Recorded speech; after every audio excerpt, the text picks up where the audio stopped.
po sila, tinawag ko po sila. Tapos yun po, unexpected, kasama po siya, nakilala po siya sa akin. Tapos, ano na nangyari nung gabing yun? Nagkainuman po kami. Tapos po... Nagyaya po siya na doon na lang kami matulog sa kanila kasi... Wow! Hindi, baka naman... Baka naman kasi lasing na eh.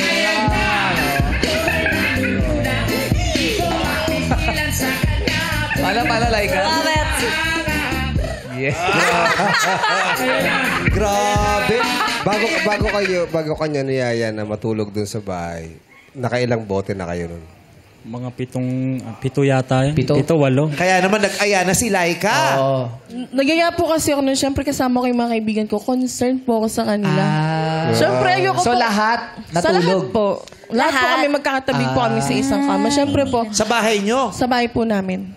Instead po na magpalipas kami ng umaga sa daan, doon na lang po kayo matulog sa bahay namin. Para safe po kami lahat, tsaka para safe din po siya. Tsaka si Brian, kaka-break lang nun, di ba? Oo na, fresh from Wala ka break. talagang intention kay Brian noon. Wala siya, Beth. So walang ano man nangyari, natulog lang kayo. Opo. Oo. Ang tagal ah. Bakarma? Bakarma? Agad? Hindi po. O di ba pinagpawisan yung re-roots na buhok mo? Grabe yung concern mo. Bumaba yung blandina mo bigla eh. Tumaas yung re-roots. Aamin na lang ako kayo sa makarma. Maamin na lang. Aamin na doon siya kaysa makarma. Tama. So, pinatulog kayo niya sa bahay nila. Walang tao sa inyo? Walang mga magulang mo doon? Meron po yung kapatid ko po, tsaka yung tita ko.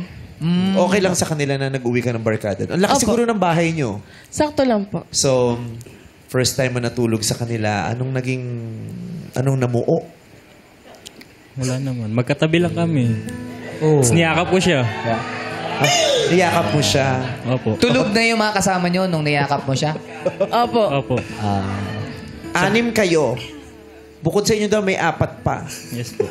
Bakit siya ang pinili mong yakapin? Magpa-partner po sila eh. Kami lang po yung kami wala. lang po yung wala. So kung may ibang walang partner, sa iba ka dapat. Ganun na nga. Kung may ibang choice. Oo, siya. Nagkano choicean pa pala nito. Ganun ba yun, Sayang, may Laika? partner ba? Dito na lang ikaw din, Laika. Kung may ibang walang partner, doon ka din. O may iba kang naramdaman kay Brian.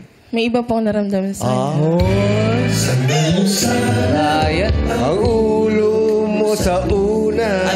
Anong kakaibang mo naramdaman mo sa kanya? Kasi po, that time, magaan na po yung loob ko sa kanya since kahit po ako yung nagko-comfort sa kanya, ako po yung gumaan yung loob.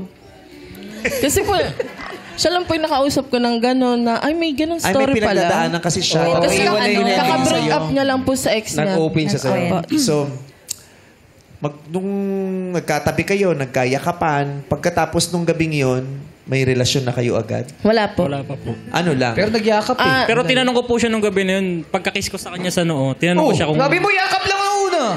May kiss pala sa noo yun. Hinalikan mo siya sa noo. Opo. Tapos Tinanong nagtanong ko ka. siya kung... Anong tinanong mo? Ayun po, tinanong ko siya. Sabi ko, tayo na ba?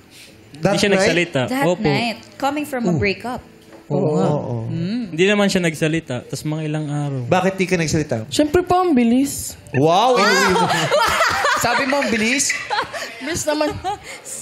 Siyempre po, hindi po ako sumagot nun. Tapos po nung kinabukasan po nun, December 4 po kasi yun eh, yung time na po yun. Tapos mga ilang araw, December 5, 6, tinanong niya ulit po ako, tayo na ba? Sabi ko, sige. Yun po. Kaya po yung naging mansari namin is December 4 kasi po yun po yung araw na mas memorable para sa amin. Yung unang yakap at halik sa unang noo. yakap tsaka halik. Pero sino ba unang yumakap? Siya ba? Siya po. Nung niyakap ka niya, anong unang naramdaman mo? Ano po, nanginig po yung katawan ko kasi first time po may yumakap sa akin ng ganun. Tapos ganun senaryo pa po. Sa higaan.